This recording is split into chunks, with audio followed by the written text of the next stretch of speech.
Hello, this video is a response to Gunguru2012's contest, which was his 100 subscriber contest.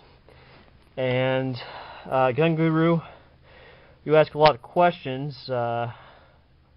probably more than I was expecting, and I think that other people kind of had to make a list too so they could keep up with it. But you asked, I had the questions here, I think. Why am I a prepper? What am I prepping for? What are my preps? Choices for firearms and what HSTF is likely and why. And I'll try to fit this into a video that is less than 15 minutes so that I can upload it on YouTube properly. And you can tell that I'm not going to show my face on YouTube, which Gunguru, you can appreciate the reasons why. You've put videos on the subject and people watching and that kind of thing. So it is what it is. Because of what I do, I'm not going to put my face up there on YouTube. But why am I a prepper? Well, I think the question would be, if you understand what's possible or likely to happen, why wouldn't you be a prepper? You'd be stupid not to be a prepper if you understood it.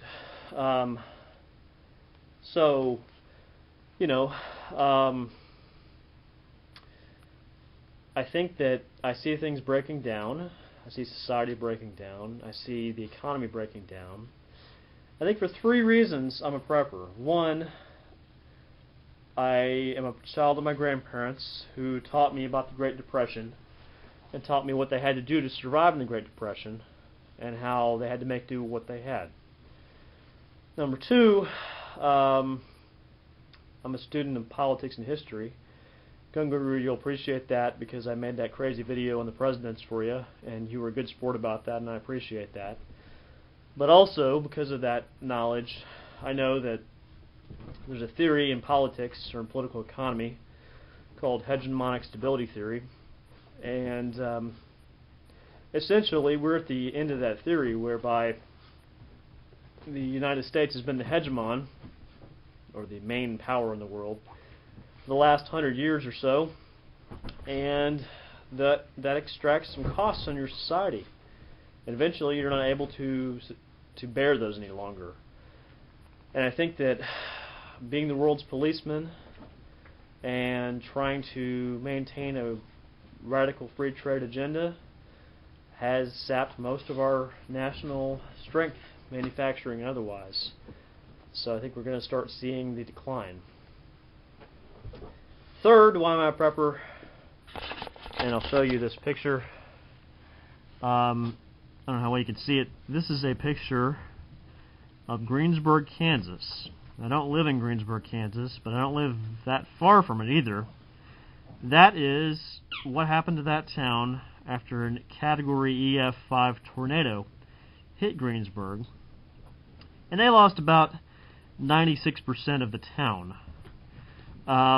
So, you know, the combination of my views on what's going to happen with society and the fact that I live in the middle of tornado hell and can be hit by one any time kind of made it just common sense to be prepping. At least have emergency supplies available and be ready for a tornado, but also ready for a little worse if that's what happens. So that moves us to what are some of my preps. You see I have that oil lantern there. I've kind of gravitated toward doing a little more oil work.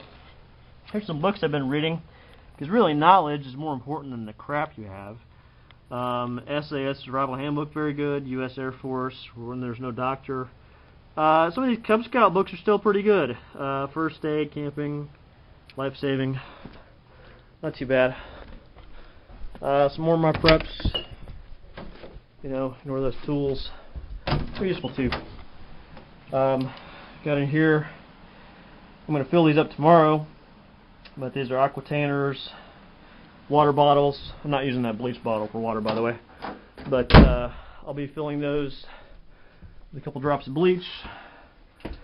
Ammo. I have probably 2,000 rounds of 22, several boxes of 32, couple boxes of 9mm, 40 Smith & Wesson. Go up here, got another 100 rounds of 12 gauge, another bunch of boxes of 40 Smith & Wesson, boxes 9mm, 40 Smith & Wesson. So I got my ammo stash going. It ain't perfect. That's Patches the prepping puppy right there. She helps me prep. TV came on. Direct TV, damn it. Anyway, what else? This is kind of my favorite part. I usually cover this up with a mat, one of those mats over there. Like all these old western Kansas places. You know, this opens up to a storm cellar, which of course is good. Or when we have tornadoes and shit. I'm lighting this up with the Phoenix LD20. Eventually I need to get an electrician down here and actually get some real lights. But, oh, where the hell is that nail? Come on. There we go. Couldn't find the nail. Oh, get off my wrist. Okay, there we go. That Phoenix though really lights up the room. I got a lot of supplies here, bottled water down here, bleach, fire materials. I got it covered up in plastic that I got from my dry cleaner. Some other boxes. Probably better than that, I've got in here, I've got all my foodstuffs. You can see shelves there. I'm working on this.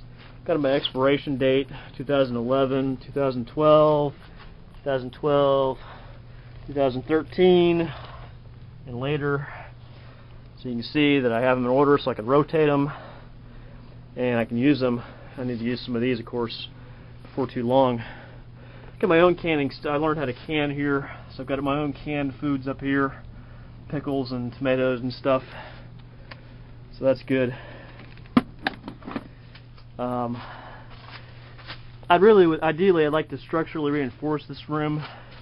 You can see here, take the, you know, it's kind of an unusual dirt-based room. I got a tarp over everything, but some towels there. But I would like to reinforce this roof quite a bit because if you were in the Greensburg tornado, you learned that many of those people in that violent of a tornado had their houses, their floors and ceilings crush them to death.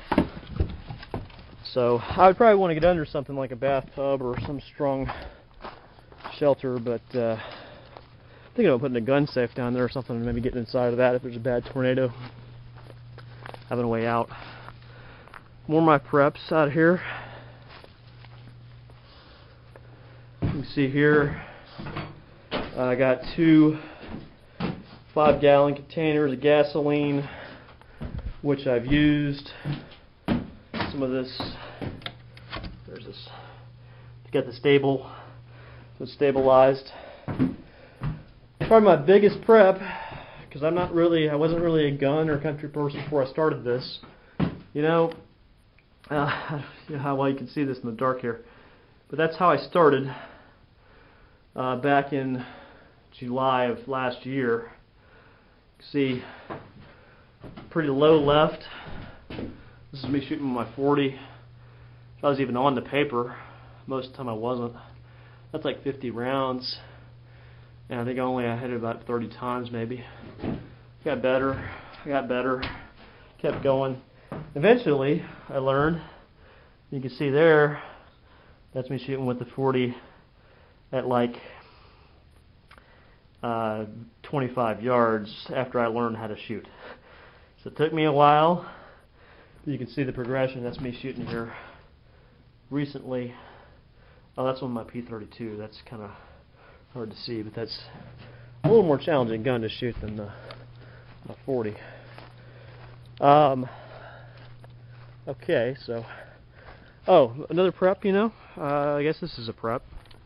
This is my garden area. This is dead of winter, so everything's dead. I hacked it all down. But when spring starts, I'll plant again. And I was a gardener before I started prepping, but I've realized gardening's an integral part. So I'm just continuing to hone that skill of gardening so that I'm able to continue to provide. I'm going to be careful here not to fall down that stair step.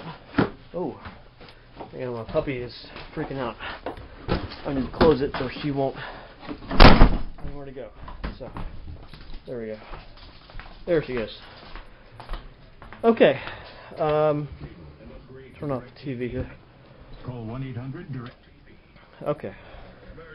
Turn this fucker off. Alright, what else? Turn this off. Get back on. Off. What are my choices for firearms?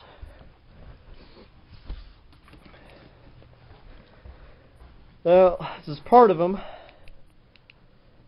You can see I got a mortar caliber here.